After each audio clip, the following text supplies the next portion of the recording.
Welcome to the Bridging the Gap podcast, where our mission is to encourage, equip, and empower every woman on her faith journey with Jesus Christ. Today, we are honored to hear from Candace Hurckman, a biblical justice advocate, mom of 5, and the wife of Venture's executive director, Paul Hurckman, as she has a conversation with our podcast host, McKelty Bloom. In this episode, Candace shares personal experiences about foster care, adoption, and challenges in motherhood, as well as a story of her breaking point when she felt like God might have given her more than she could handle. She provides encouragement and practical tools for moms who are feeling unseen, overwhelmed, and overworked. Her story also reminds us of the vital roles of the Holy Spirit and the importance of community in our lives. I hope you enjoy this podcast. Well, we can just jump right on in. Okay. It's such an honor to have you on the podcast. Thank you. For multiple reasons. I was just sharing that I got to hear you at the Christmas gala that Connection Point did, and just such a good job of just being so personable and relatable. And I think that's just what people crave so much. And so I always love when we have guests on the podcast that bring a little piece to it. But you are also part of Venture, and Venture is a partner that Bridging the Gap works with for the Hope Project. And so it's really fun to be able to have you on. So welcome. Thank you. Would you mind just introducing yourself briefly for people who might not know you? And then we'll just jump into everything. Sure. Sounds good. So I'm Candace Hurckman, and I've been married to my husband, Paul, for about 20 years. And together we have 5 kids. We live over north. We have 2 kids that we had biologically. One of our daughters was born here, and then we had a stint down in Texas where we pastored for 5 years, and that's where our son, Justice, was born. And then about 12 and a half years ago, we moved back up here to work with this nonprofit, Venture, and shortly after we moved up, we just felt like we needed to explore foster care and adoption. And so we got our license and have since fostered and adopted 3 biological siblings at different stages. And now we have kids ranging from ages 4 to 18. Wow, that is a busy household. It is very busy. It's fun too, I bet. Yeah. So what do you do at Venture? And Paul, I guess I don't know what your specific titles and jobs are there. Yeah. Well, Paul is the executive director of Venture, and he has been from the start when we moved back. I have volunteered for a season. I worked part-time for a season, and then we kind of joke about it now, but right after COVID started, Paul fired me over FaceTime because there was, obviously the travel industry was suffering, and so we just knew a lot of the for-profit companies that support Venture that we would need to start also, looking at our own staff. And because both of us pulled a paycheck, I was the first to go. But it was kind of a funny. We knew it was time too in my season of parenting to move more into a volunteer role. So now I'm a volunteer and work mostly with our Twin Cities Marathon runners. Oh, fun. Yeah. Oh, that is really fun. Yep. And you guys have been doing Venture for how long? About 12 and a half years. The 12 years. Yep, okay. Since we moved back. Okay. Oh, that's awesome. Venture does so many incredible things. What are big projects or things that you guys are working on right now? Yeah, there are so many. Oh, yeah. And it's very humbling. Paul will come home, and now that I'm more of a volunteer, I get things, from him. I'm no longer in the staff meetings, but it just blows my mind the things that Venture is doing right now. Everything from feminine hygiene training. I know that's something that's very recent. Up to date, 45,000 women have been trained in feminine hygiene. And so when you picture these vulnerable communities of women who, to them, they've been shamed their whole lives for having a period. And then now they're being trained about how their body works and how God has created them, and that they don't have to see themselves as objects and as a means of making money in areas of prostitution, but they realize the value and dignity they have, and that our bodies were made for a beautiful purpose. And so being able to also share the gospel alongside of them receiving the training, recognizing they don't have to endure domestic violence and abuse, that is very cultural there, but that is not the norm. That's not, on other parts of the world, that is not tolerated. And just really being able to share the beauty of being a daughter of the King. And I think for these women, so many of them have never heard the gospel. And so being told that you're beautiful and being told that, God has a purpose is so empowering. We also, we've been working in feeding refugees and addressing the refugee crisis. And so every day over 25,000 kids receive meals. I mean, to date, we've served 65,000 million meals, which is just an absurd number when you think about it. But there's right now we have agribusiness. So we've been able to provide microloans to farmers, and 1,000 farms have been implemented to date. So whether it's rice farming or goat farming or pig farming, it's just not just being able to send money and send resources, but empower local leaders there to train villages and people who are vulnerable and had no source of income, and now they do. I mean, everything, education, rescue, safety, anti-trafficking, that's something that Bridging the Gap has really put a focus on. And then through that, 1,500 women and children have been rescued to date. And so, gosh, there's so many things to touch on, but we really love to focus on places that are unsafe, places that are under-resourced, and places that are unreached.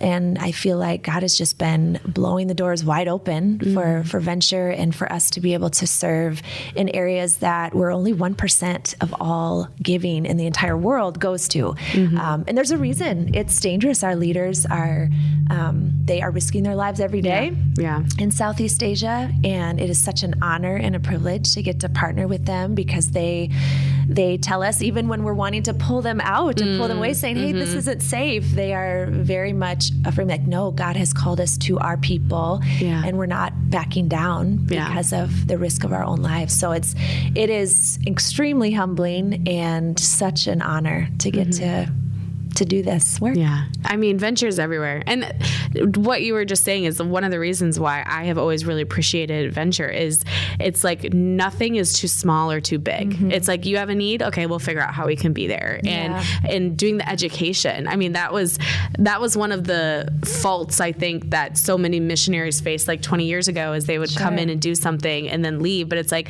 okay, but we didn't solve the issue. Teach us, show us how we can better and things moving forward. And so I just think now that that's such a mindset in missionaries and just missions and everything is like, no, how can we really teach to make a long-term difference? Right. And I think that's so awesome. Yeah, it is. I mean, one thing I didn't even mention is just the churches that have been planted and the mass baptisms that are happening. And I mean, the gospel is spreading like wildfire, and people are seeing miracles. And I think that's one thing Venture has focused on for a number of years, is just trusting God for the big miracles in the areas we serve. And so I think when you think small and you pray small, your expectations are just what seems reasonable or what seems most likely that we can have happen. But when you are thinking in terms of what is God capable of and what kind of doors could he open that only he can open, because there have been times we've had to have letters signed by the Vice President of the United States, or to get food through these borders where nobody else has been able to do it. And we truly believe God has just been showing his favor year after year and just providing a beautiful opportunity to serve in a really tough part of the world. Yeah. Amen. It's so cool. It's so cool. I love all that you guys are doing, and it's just an honor to be able to partner with Venture, with Bridging the Gap, and having that support. So it's really fun to hear you talk about it. Like I said, I've heard Paul talk about it, but it's just really cool to have other perspectives and other people's hearts just shown through such an awesome ministry. But one of the things I just wanted to unpack today is really, like I already mentioned, you spoke at this Christmas gala that I went to, and the whole time I think I just was holding on to every single word you said. It was a message of just encouragement and challenge in it too, and just looking at things in a different perspective. And it was at Christmas, which is the perfect time, when so many people are experiencing joy, but also hardship. There's a lot of grief and loss, and, especially around the holidays, in adoption and foster care, something we saw extra of, there's a lot of questions, and there's a lot of pain within excitement and joy and celebration. And so I really loved everything you talked about, and just sharing your journey and hard seasons that you've experienced in motherhood. And right before, even mentioned, like, I think we can go deeper than just motherhood, and just challenges and just dry seasons of faith sometimes too, that people might cling on to. But I just wanted to unpack it today and just have you share a little bit more about it and just have a conversation. So, walk me through that, just a little bit of that season of difficulty that you talked about and that it stemmed from, and how that impacted you emotionally and spiritually and all of the above. Sure. Okay.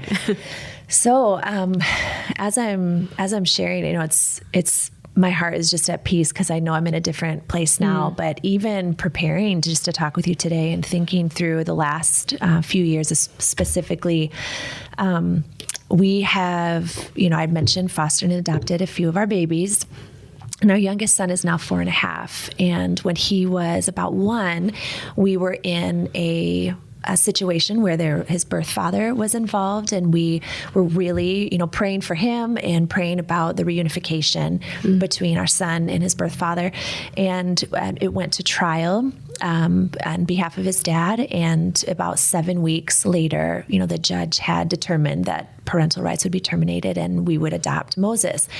And at the time, if you can imagine, it was just several months of the unknown, several months of we adore him. He's the younger brother to our girls. We loved his father, and we just trusted God, whatever your will be done, whatever, you see that's the best fit for him. That's what we want. But it was a grueling process. And I think that's really where a lot of the deep, battle within, really started for me, is just grappling with God's will, grappling with, do I trust God when I have red flags, or when I feel like I know what's best, being able to fully surrender a child's life to the Lord and know that God has him in the palm of his hand. I mean, all of those things, it was such a trying, exhausting seasons, emotional season. And then shortly after adoption, we moved into a season with some pretty severe behavioral issues that surfaced for our son.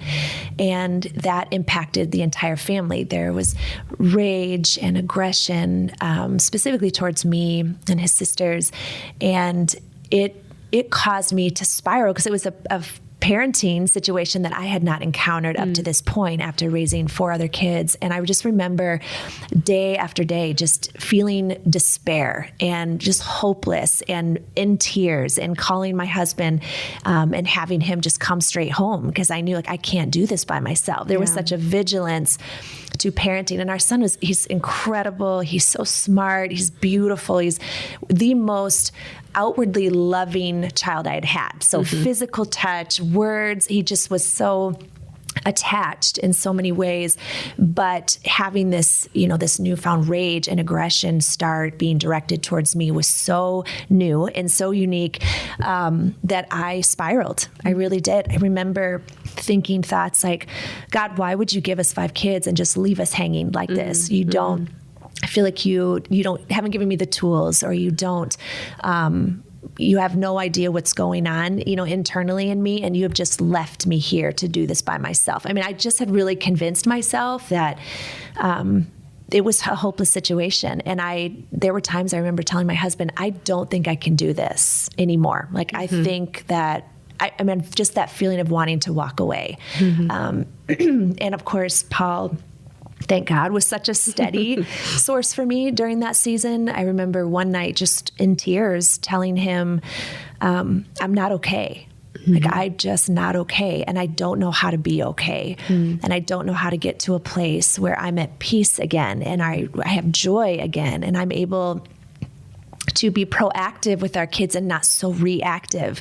I was becoming so angry. I was finding that the way I was communicating with my kids was in such a place of control and not connection. And that's something that I have had to work so hard at over the last couple of years, is just connecting with our kids on a level that almost seems counterintuitive, in the middle of a rage, to just be able to be a calm presence and say, I see you, and I'm here for you no matter what. And I love you no matter what you're saying to me right now, no matter how you're treating me. And just being able to be playful in those moments, and to not not fall in a puddle and cry. I remember even one time our son was in a crib tent because for his safety, again, he was the type of 2-year-old that would just bolt out the front door and run down the street. And we live on a very busy street. So we have special locks on doors. And I remember one day he was zipped in his crib tent and so angry. And I was sitting on the floor telling the Lord, I can't do this anymore. Like, I cannot do this. And my little guy, he mirrored so many of my own emotions and so many of the things that I was expressing, that after that became a phrase that when he would get frustrated, he would just say, I can't do this anymore. And I knew, like, he heard his mama. It hurts your heart when they do that. Yes, it does. It was so sad. But yeah, that was, and we are definitely not out of the woods in this parenting journey, but it's been about 2.5 years.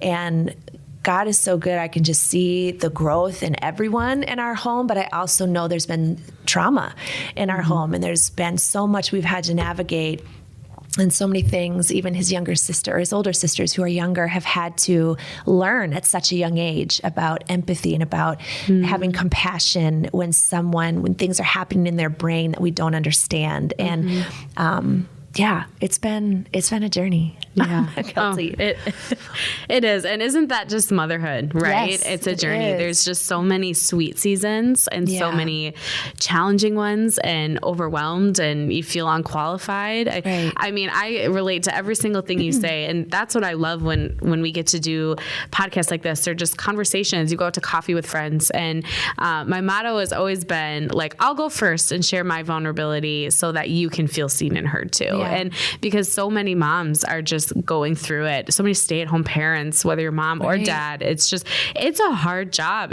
For me, it was 2 weeks ago, I looked at my husband across the table and I said, I don't want to be a mom anymore. Yeah. It's like we all have those moments where it's like, it feels so much. It feels too much, and it's overwhelming, and adding, trauma and behaviors, and that's a whole new level. And what were things that you did that helped in those moments? Because you're saying this was a couple years ago, I feel peace now. How did you get to that point? What did that look like in your journey and in your faith? Yeah, it has taken a lot of work. And I remember speaking at a women's event at our church. I attend Substance and was speaking to the moms group. And I remember a woman coming up afterwards. She was older, a retired age. And she just said, you know what, based on the things that you were saying, I think that you would really enjoy walking through this book with me called Transformed. And so I, thought about it, prayed about it, and I thought, God, I'm desperate. Like I would love, any lifeline right now.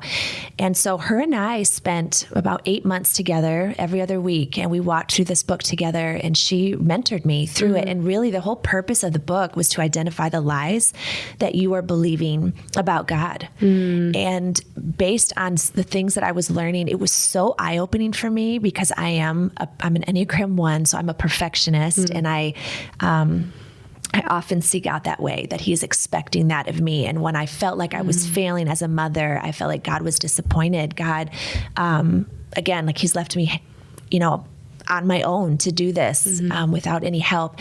And just being able to identify some of those lies and really process who God is, who he has created me to be, that I am his beloved, that I can do all things through Christ who strengthens me, that he is my shepherd and he walks me through the low points of my life, that he never leaves me. He's always available. He's always so intimate and near, and he's crying with me in those desperate moments. Yeah.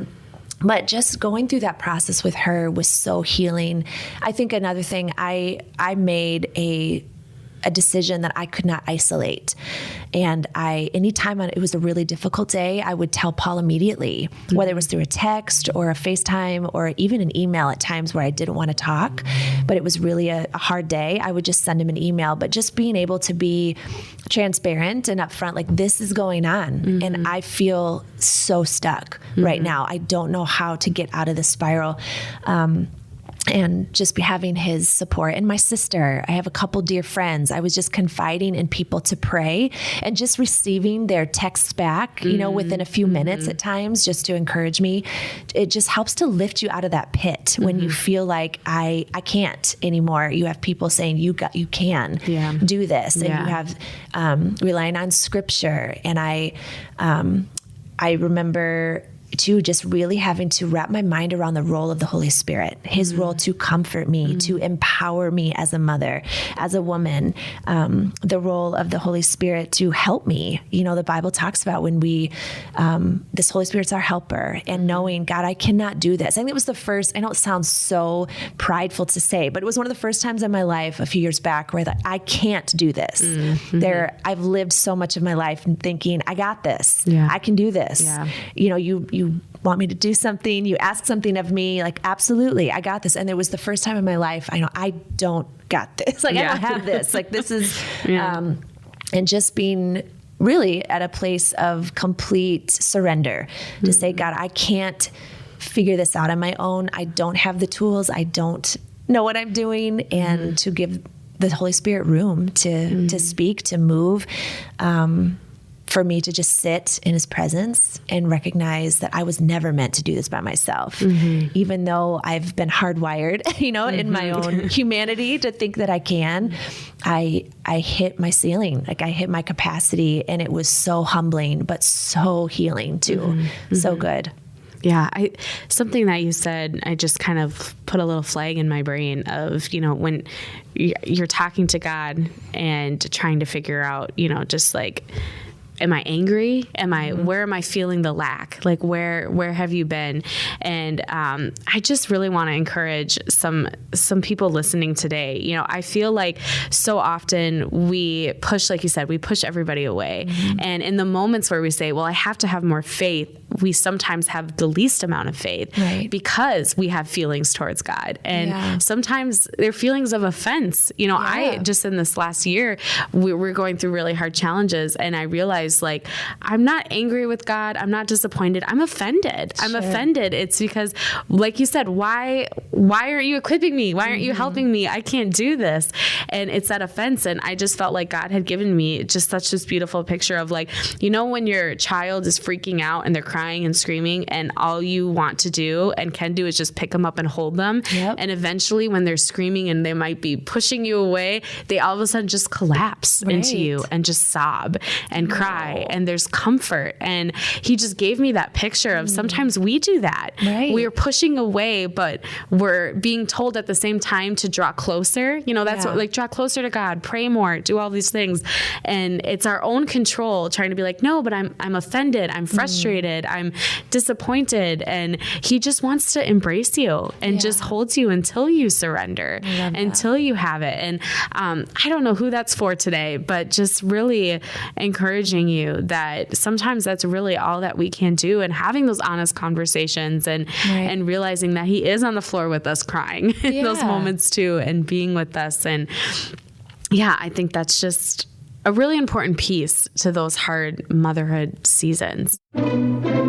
Missions is a driving value of Bridging the Gap, and BTG Missions is honored to be partnering with 5 organizations who are working to reach others with the hope of Jesus Christ through evangelism, discipleship, and compassion. Today, you're invited to join Minnesota women in the 2023-2024 goal of raising $500,000 to support these organizations. Watch videos and learn more about the incredible work of Africa's Hope, Project 42, Project Rescue, Venture, and World Serve International, and give a tax-deductible gift of any amount at mnbtg.org/missions.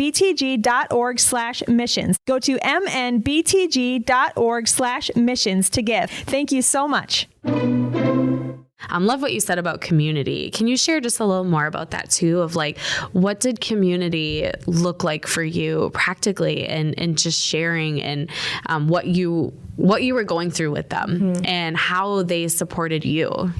Yeah. Oh my goodness. I have so many beautiful stories during that season. And again, as an Enneagram 1, I often want to feel like I have it all together. And I really didn't. I did not have it together at all. And my girlfriends just really rallied during that season. I remember one girlfriend in particular got a group of women and they all funded a house cleaner for us. And they paid for a couple women actually to come over and spend about 4 hours from top to bottom. I mean, ceiling fans cleaning, blinds cleaning, that kind of cleaning. And we left our house and came back, and it just felt like the biggest breath of fresh air. We had friends bringing meals over. A year ago in the fall, I had a woman that made us homemade meals twice a week for 3 months. Wow. This one still blows my mind, but we've had friends that have been sending us meals for almost the last year, just as a way to serve, as a way to help. The dinner hour was always so chaotic in our home. Oftentimes it's when the rage or the triggers would hit for our son, and it was so overwhelming just to make anything for 7 people to prepare a meal. And so sending meals was so helpful and still is. I remember hosting a Christmas party, and we were at the time just depleted emotionally, spiritually, and invited 2 families over who we were very close to and loved dearly. And I remember the 3 of us girls just talking about what we were going to eat that night. And both of them said, Candace, we don't want you to make a thing. We are going to bring the food. And at first I pushed back. I'm like, what? I'm hosting. What? No, I'll bring rolls or salad. And they're like, no, let us bring it. And I just cried. I just sat there crying like, God, thank you for people who see you in those really low places, and they don't shame you for it. They don't make you feel like you're not enough or you're weak, but they say, we want to stand in this space for you where you're drained, you're depleted, but we can provide something so simple like bring over a roast and potatoes and bread and feed your family and ours and just spend time together. So there have been so many ways. Marco Polo, it's a great funny, one. I but love Marco Polo.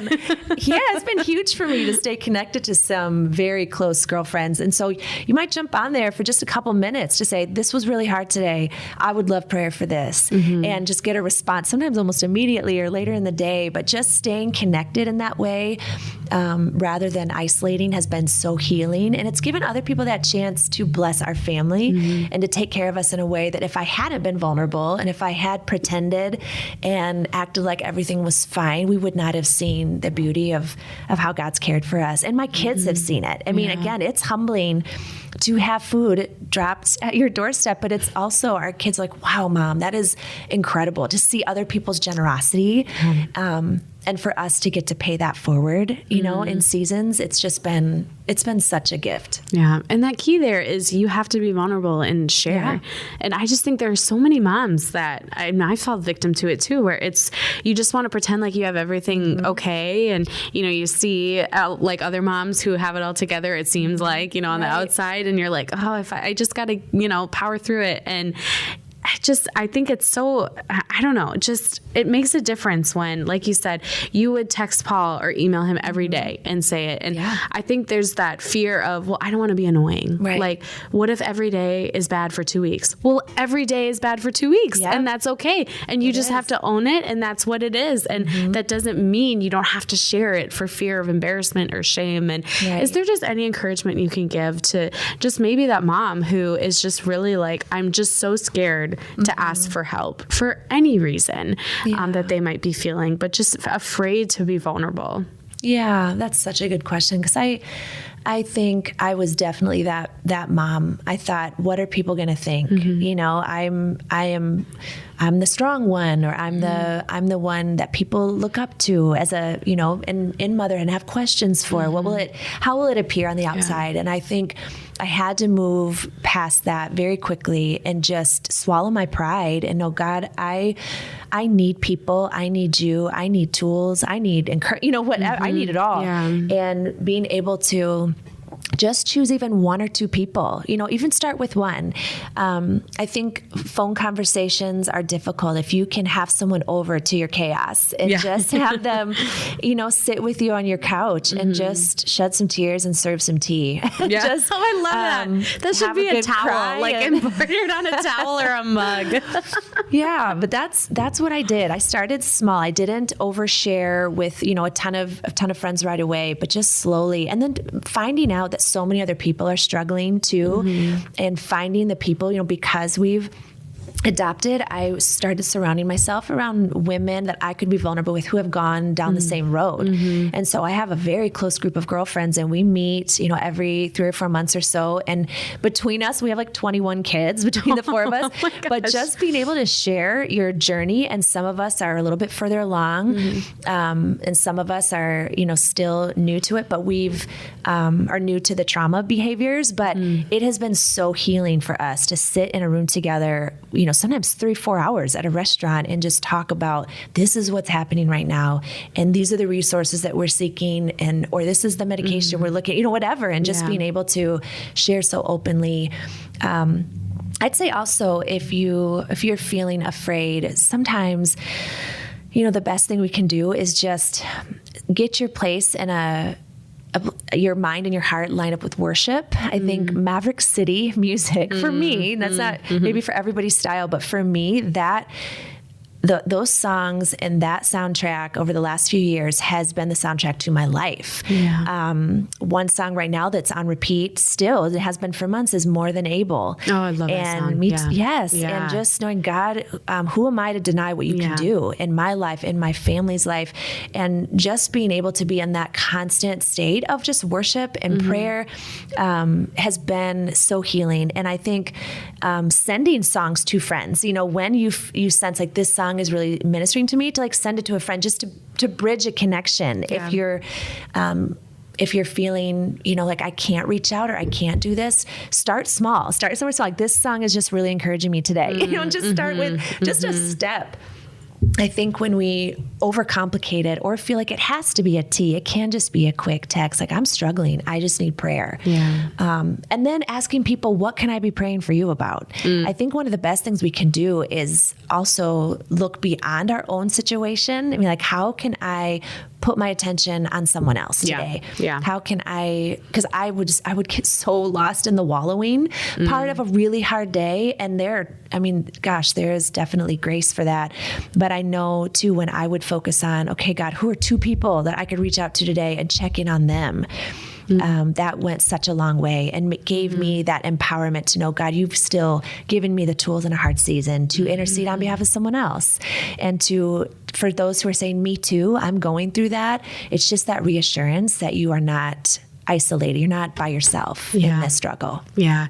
And that point about worship is so good too. And to not overcomplicate it and finding how you connect with God. And I think so much of us look for what's the task list. Like I just like, how can I get it done? I'm a very goal-oriented person. I love a checklist during my day. It makes me so excited.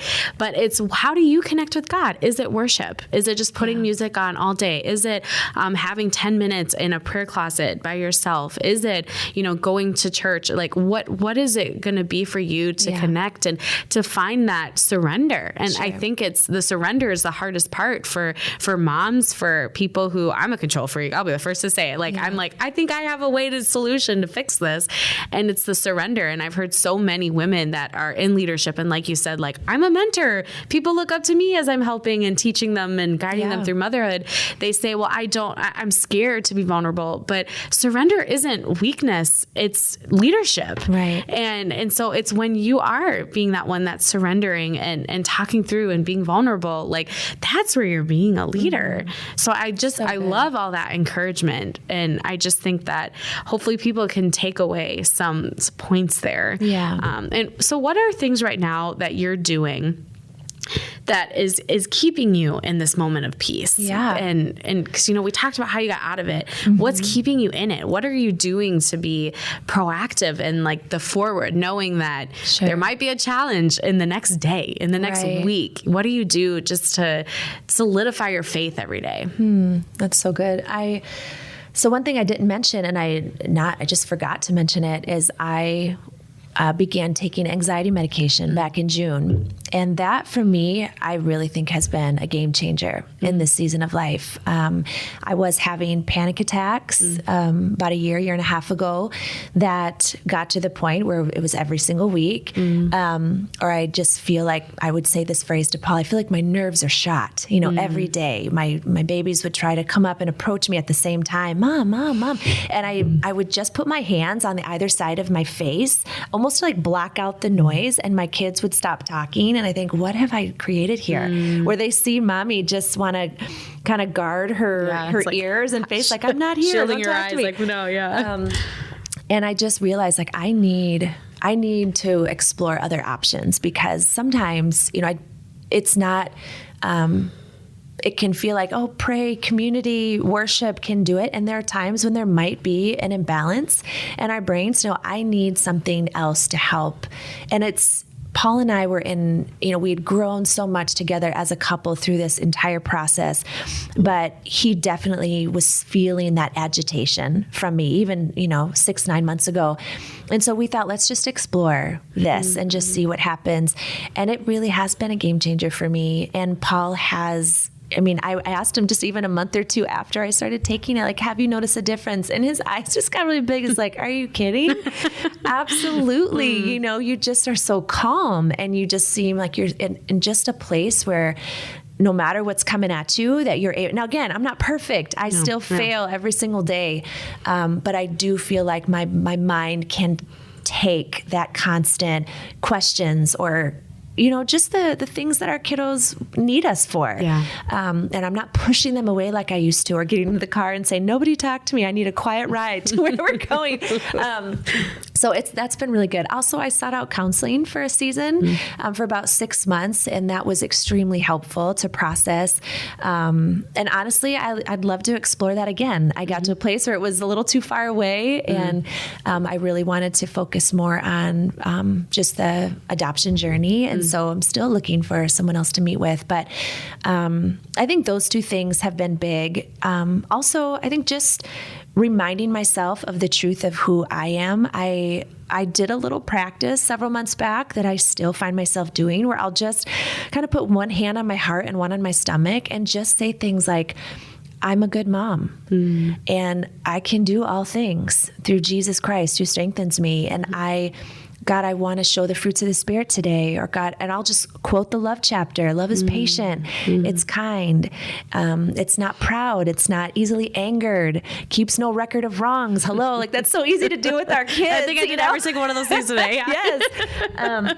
So I'll just sometimes have to sit on the edge of my bed and just start speaking those words of truth just to start my day.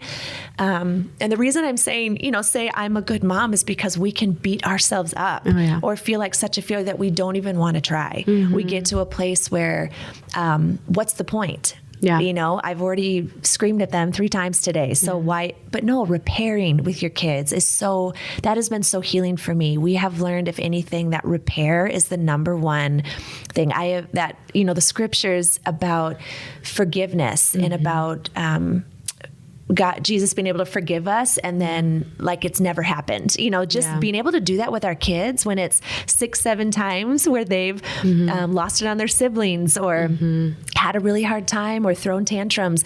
Every time they come back to apologize, being able to receive them with joy, even to say, baby, I love you. Thank you so much. You're a good girl, or you are an incredible kid, or I know this isn't who you want to be. So we're going to talk about this more. We're going to work on this together.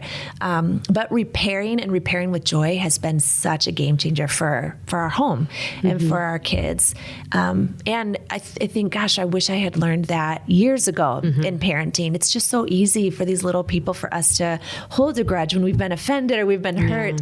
But I've had to look at my kids like, no, these are my assignment. My babies are my assignment from God. And when I can surrender the lies that I'd want to believe about this assignment and trust that God has beautiful things in store, and being able to look ahead to who God sees them and who he's preparing them to be, that I get to pour into them at this age, and I get to model, the fruits, and I get to model patience and grace and forgiveness and all those things. It's a weighty honor, but it also is empowering. Like, okay, it's more than just the tantrum today. There's more that I get to impart to them. I get to just stop and pick a fun song and dance with them, in the middle of the kitchen while we're planning a meal.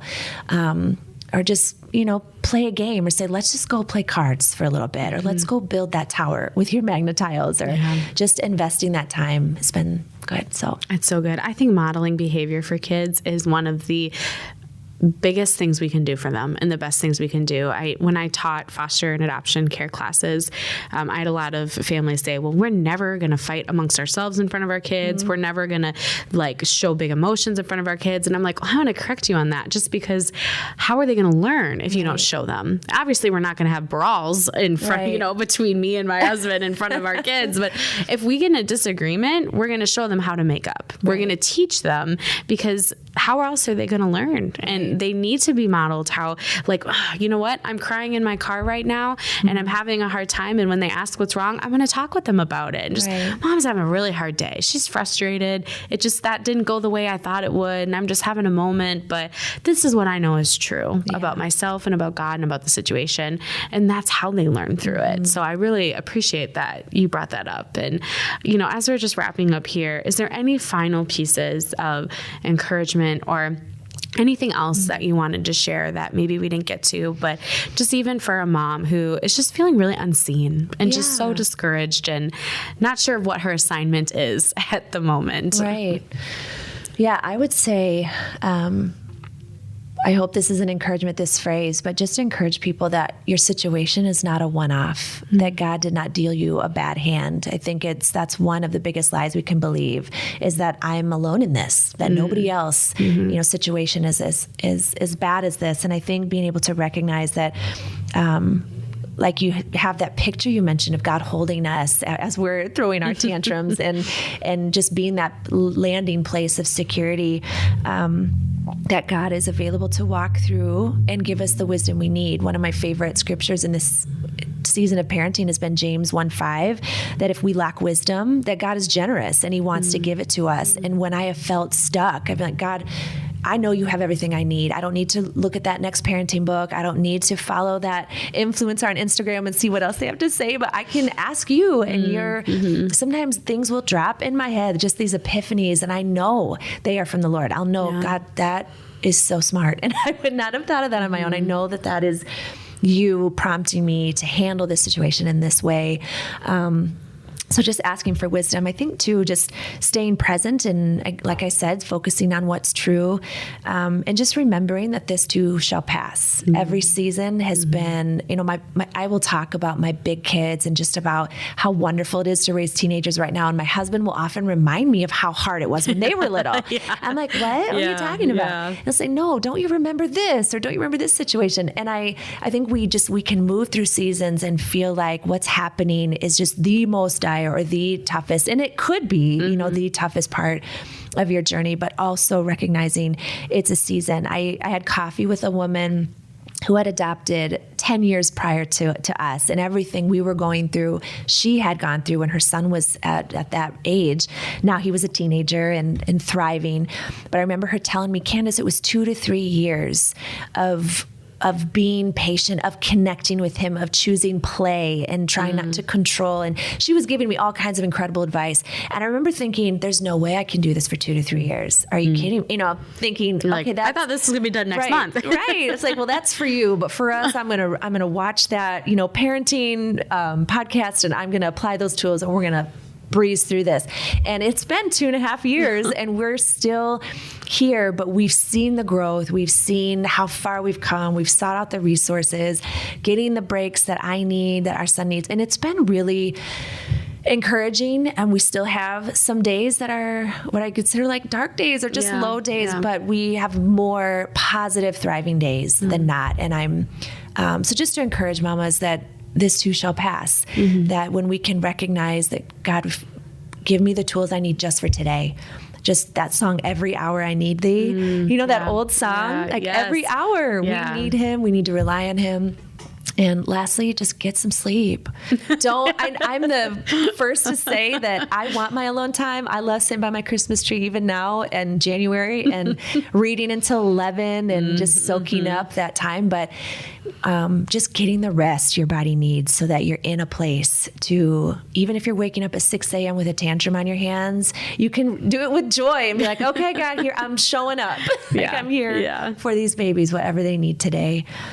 So yeah, so good. So encouraging. Yeah. And so many practical steps that I hope moms listening can really write those out. What do I need to do now? How can I move forward? So thank you again for sitting with me today and just sharing your heart and your wisdom and vulnerability. I really appreciate it. yeah, thank you for having me. Yeah, of course.